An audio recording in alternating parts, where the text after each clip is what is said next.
pressure flakes. They're fine tuning, cleaning up a rock, making a point, an arrowhead, tool, drill, whatever you want to call it. Okay, so I gather all these up because I don't throw them back in the hole. I could dump a few miscellaneous ones. I got thousands of them. It's not something I need to keep every one of. Dump out. Alright. Go ahead and lay them here, I guess. I'm going to put them on the other board because I'm fixing to dig up in there before the next day or two's over. Alright, here's some more. Put them off up in there. That's just miscellaneous stuff. Depotage, they call it. Now the edge of this dirt. I'd seen the back of it first, and I thought it was another chip. I've already scraped out about 1,000 chips out of here. Let's see what it looks like. Ooh.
I think it's too late. It's already hot. Trying to get you an idea of my method of madness here.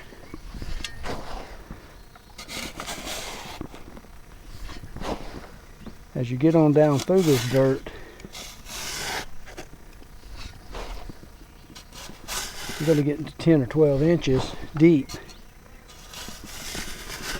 It's not that you won't find anything shallower.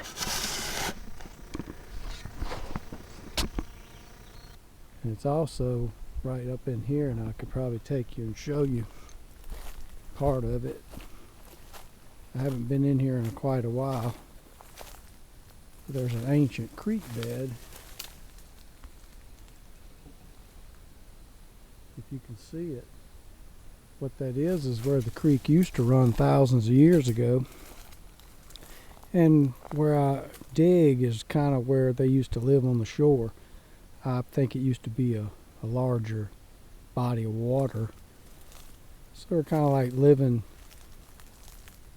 down in there 2 feet was where they used to live, and over the years it's been flooded and dirt covered it up over the years. And we get down in there and find where they used to live.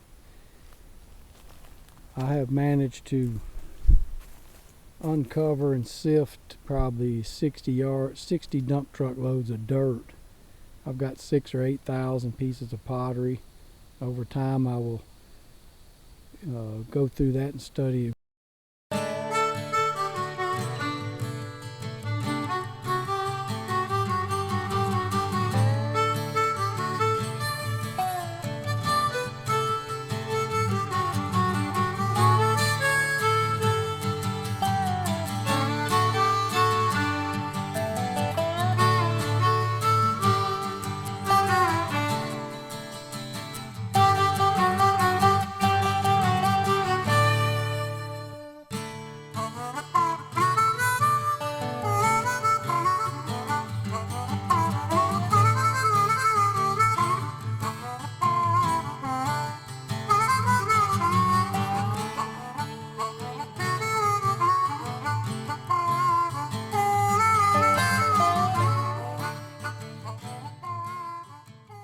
what I've learned about it over the years.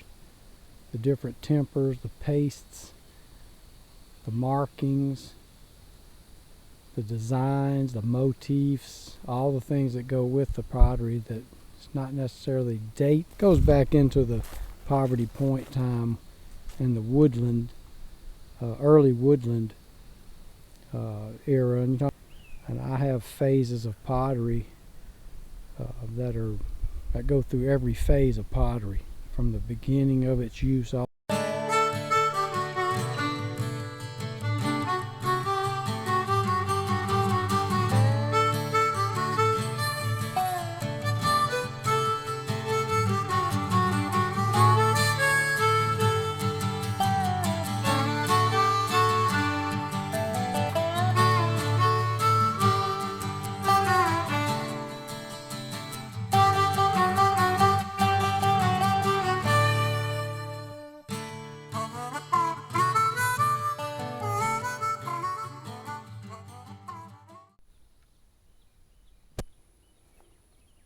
Well, I just got into one after digging 2 or 3 square feet. I'll show you what it looks like. I just found it. If you look at it right here, let's see if we get it's sticking out of the edge of this dirt. And I'd seen the back of it first, and I thought it was another chip. I've already scraped out about 1,000 chips out of here. Let's see what it looks like. Ooh, look at that. It's got a couple of damaged pieces to it. Well, it looks like the angle, the tip is broke off, but I found a piece the other day. Probably have it on video, and I think I got that piece at the shop that'll fit that. I thought it was a piece to a St. Helena, but little corner notch, barely a little ding on that other one. Nice piece, especially if I have the tip. It's an angle break, a tip I had the other day, and it looks just like that. It may be the fit. We'll have to find out. But there it is. I'm going to lay it right here and get a look at it. There it is. Nice looking rock. Good shot.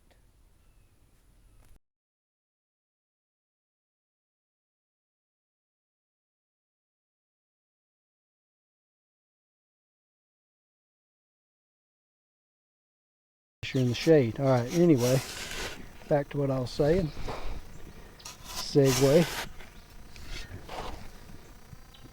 You get down in there from about here to here, I call it pay dirt. You're going to start hitting rocks, and you can hear them. If you hear something, you kind of take it light and shave it. Kind of shave it off with your shovel.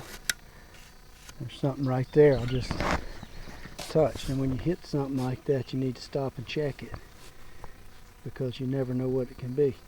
And it's a flake. So if it's an end of an arrowhead, you'll chip it off. So you got to really be careful how you hear things and feel things. You don't want to just go like a bull in the china shop, literally. And you go through flakes, cans full of flakes. I'm telling you, I got thousands of flakes. Every flake's an artifact. I've probably got 50,000 flakes. I don't know. If it was a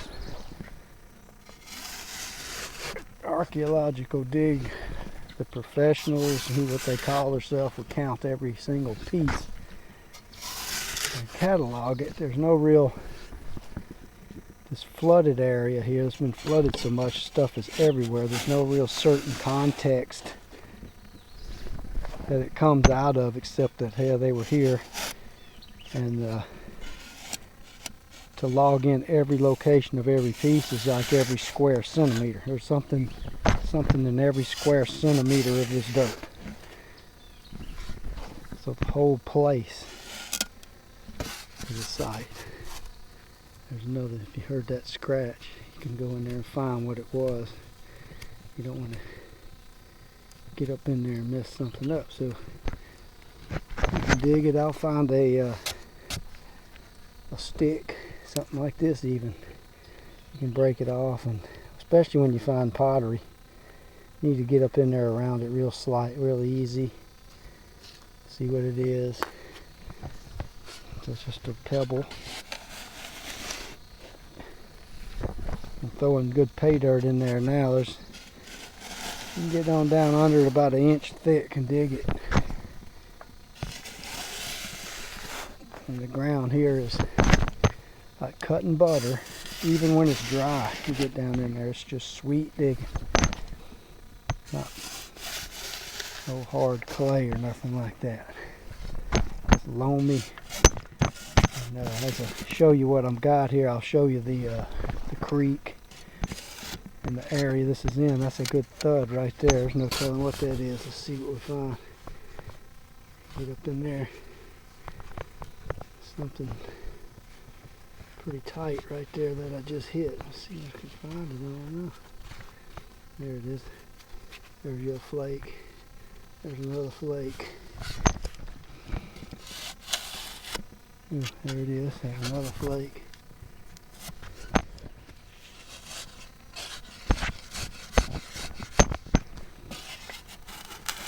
There's another one. Something.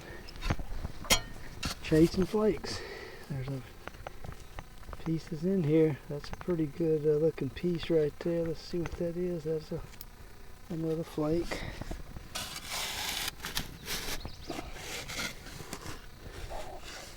Each one of these flakes comes off of a piece.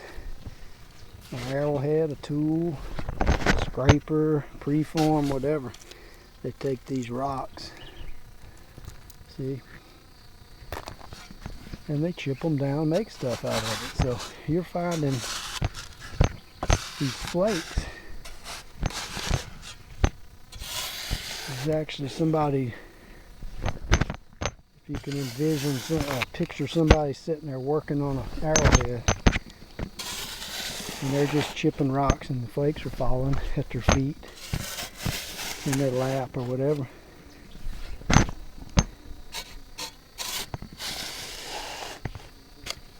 People living daily lives and working on their tools that they need to live. And then picture it being 3,000 years ago, 30 centuries ago.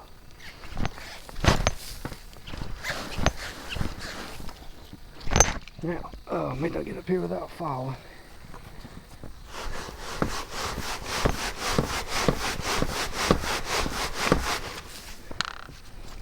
A little shaking action going on here.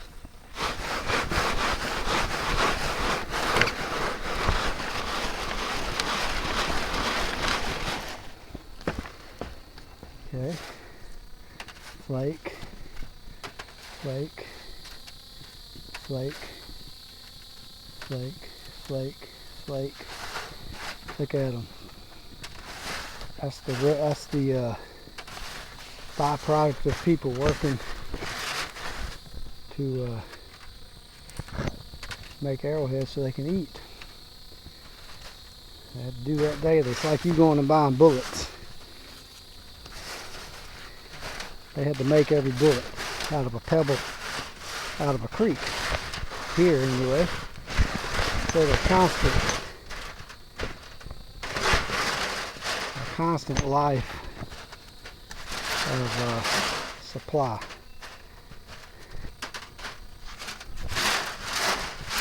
And if you can see all that, look at all the pressure flakes. There's an arrowhead up in here. I already found one, but there's more than one.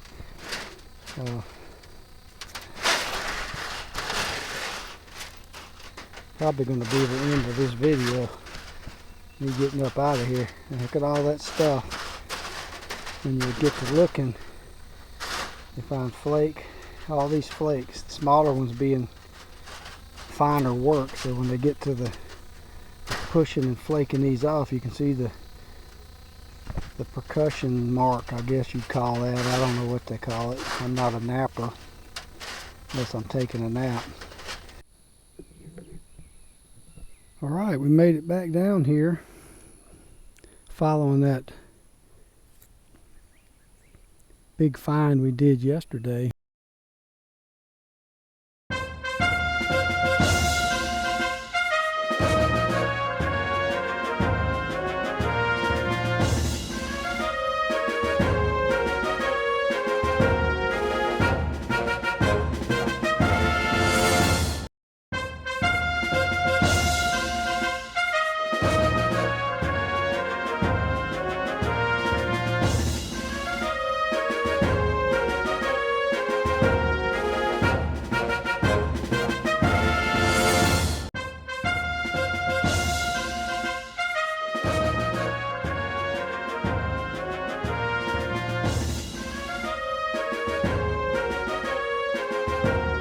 I'm working right behind where I found it. Right in this area right here is where I found that fine pontchartrain. I found a few pieces of pottery I'll show you in a minute up in here, down deep, and the normal chips and flakes you normally find. And I move over to here, and I'm working down into the pay level. No, I don't know, it's pretty deep back there, but up here I'm still about 12 or 14 inches deep, and it's shining right there. First time anybody's touched it since 2000 BC. A glorious pontchartrain. Right behind where we found the other one. Pontchartrain Point has a definite median ridge down one side and more flat on the other. Very nicely done. I'd say the same person probably made it. It's got one chip on the back where somebody probably said, well, I'm gonna work that little knot off of it, and he probably knocked it off. He could have did. Chances are he might have done it on purpose if he wanted to put a longer haft on it, a longer stick. It looks good and flat, so he probably hafted it way up on there like that. But what a beautiful piece! There's the money shot right there. Pow. And 2 in a row.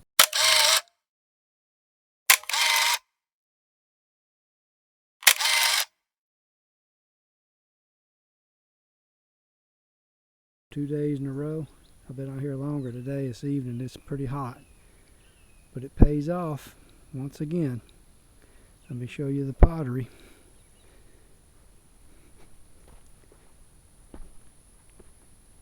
The pieces of pottery we find are typical of these. We keep pottery together the day we find it, either the day I find it, say we, and that way I date the bag and know exactly that I found these pieces on that day. I could go back a year later and work on them knowing I found them together. I don't mix them up in big pile, because once you do that, you lose track of what was together the day you found it. Harder to put together and reconstruct. All right, one more look at the money. I call it that. It's a beautiful piece, and we've been working through these peanut butter colored chips on a big pile, and go look at some of them. I bet you they're the same color. It's chasing flakes. Here you go. You end up finding they're dried out in the sun now, but here's some. And see different. This one here, I got an arrowhead from the other day. It looks like that. Here you go. Same kind of flakes you find off these, similar colors. So as you're getting through there chasing flakes, you end up finding same color stuff that came off of a certain point. So sooner or later you're going to find the piece. Just usually when they're perfect, it's just a bonus for the work you put in.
it.